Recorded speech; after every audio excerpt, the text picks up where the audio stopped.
Libra and Libra Rising, my lovely Libras, let's talk about February.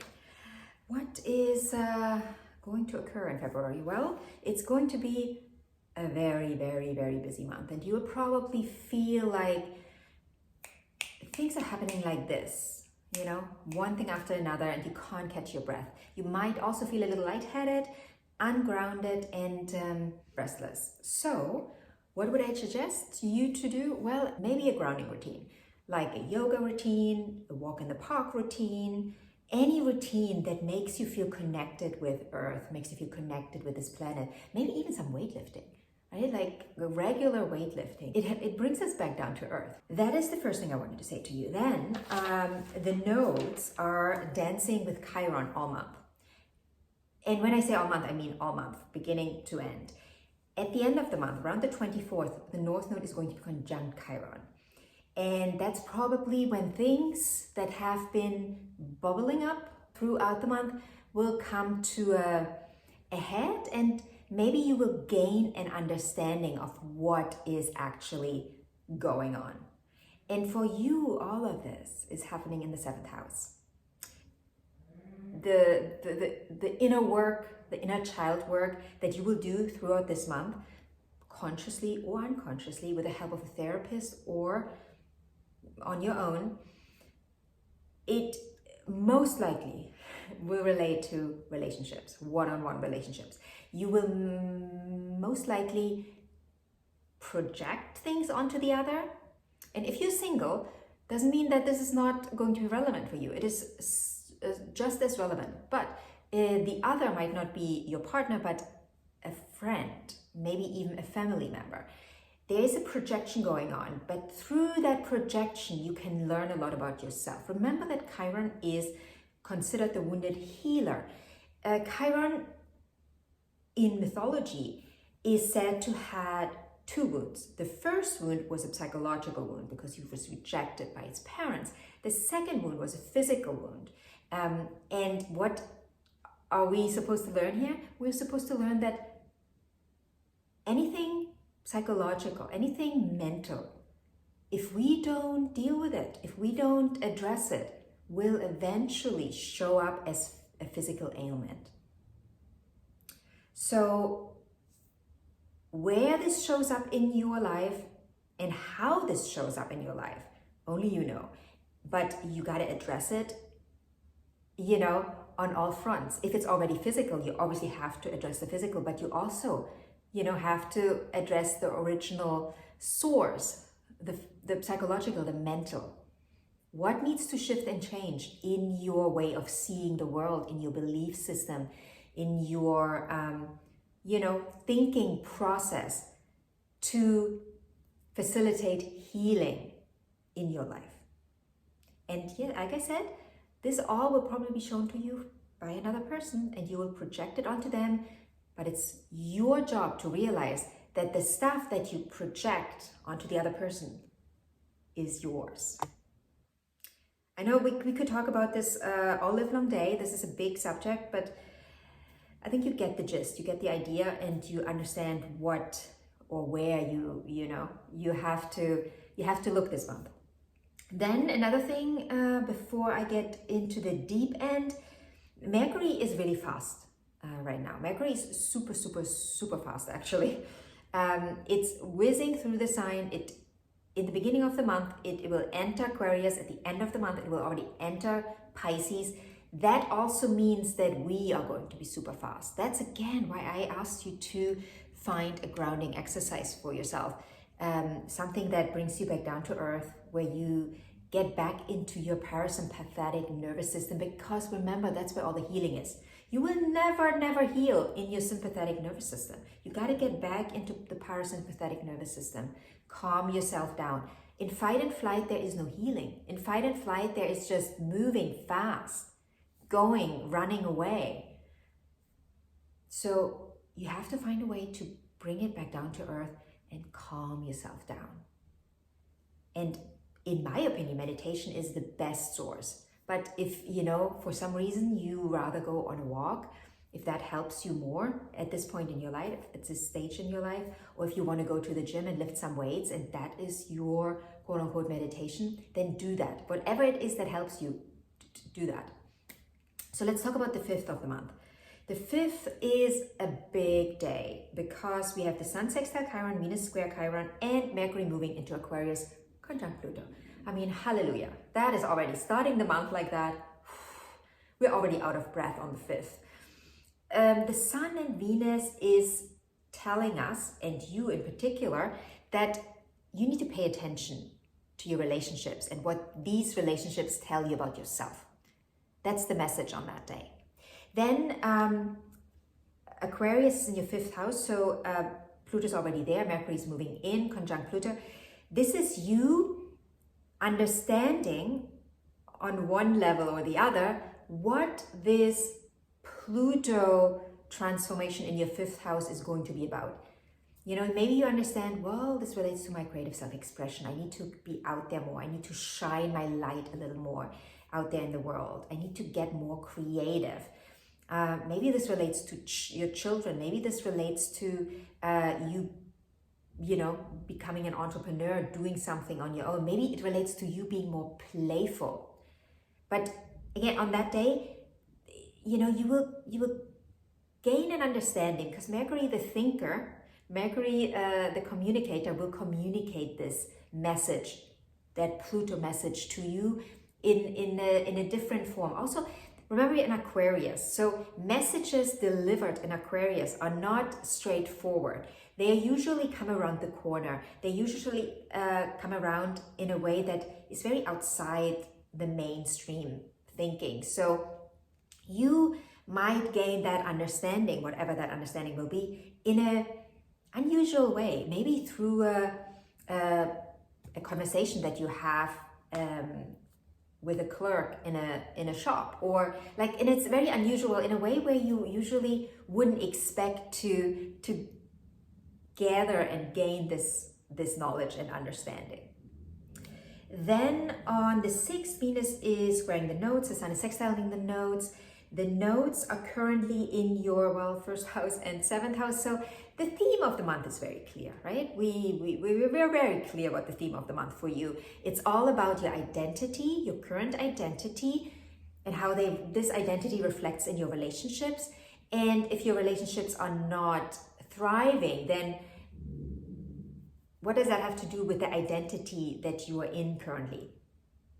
Is your relationship aligned with who you are right now? Are you aligned with your relationship? Or what something is off here? So where do you have to adjust things a little bit when it comes to your identity, the person you portray to be? Where are you not actually aligned with who you want to be, who you want to become, who you want to live life as? And how is that then showing up in where's your relationship reflecting that back to you? Where's your relationship showing that? You know, sometimes when this happens, when we are in a relationship and we feel our partner is not real, you know, they are not true to themselves. What's the message here? Where are you not true to yourself? Because all relationships can do is reflect back to us where we are at in life, and, you know, what we live by, who we live as. Where we are, you know, maybe a little delusional, and where we're not real with ourselves and not honest with ourselves. Maybe we want to live a certain way, but we are not allowing ourselves to live that way because of conditioning, right? Maybe we believe through our conditioning that living that way or being that type of person is not a good thing. Whatever it is for you, work on that. On the 9th and 10th of February, we have a new moon in Aquarius in your 5th house. So the theme that came up for you when Mercury moved into Aquarius is probably the theme that will play a big role on this day. The new moon is saying, okay, we came to some understanding in life. Something within us says, okay, I need to shift something here. I need to maybe be more creative. Be more playful. Maybe I want children. Maybe I didn't allow myself to go there and to have children. or to want children because my career was like super important. And now this is coming up for me. And what do I do with it? What do I do with it? How do I go forward? Do I have a partner that I want to have children with? What is going on? This can also relate to entrepreneurship. Again, this is another fifth house topic, where maybe you realize that you want to go solo. You want to actually build your own business now. Be that entrepreneur. Utilize your creative energy in that way. Also, romance is a big topic in the fifth house.